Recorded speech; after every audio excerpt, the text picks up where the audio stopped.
You developed the smell of Lady Gaga. Sure. Okay, so how do you go from what I would call a fairly traditional, successful career as a nose in a perfume direction to really pioneering, because you are a pioneer in this space, really pioneering leaving perfume to make scents for brands? Like, how did that even I'll be honest with you, in all the years I've known you, I actually have no idea how that you went from that to the other thing. You know, when I Never asked. when I had my nose tested, I was finishing up graduate school in London. I was an art history major, and then I did a master's in art business. I thought I was going to be in the art world.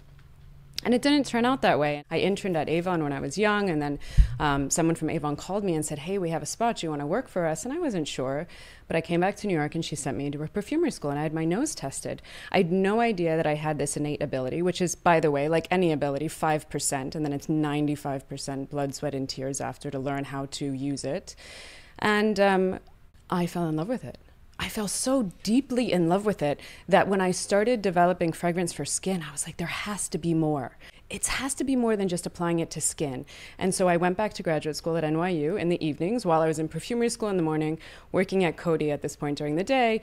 And I started looking into the psychology behind scent, the little research that was at the time, the sociology around scent, behavioral aspects behind scent, anything that I could tap into, consumer identities, studies, anything I could find. And then I made it into a business case. I was like, what if brands could apply scent and have that same emotional bond that we do when we apply it to our skin or to our babies or to our house?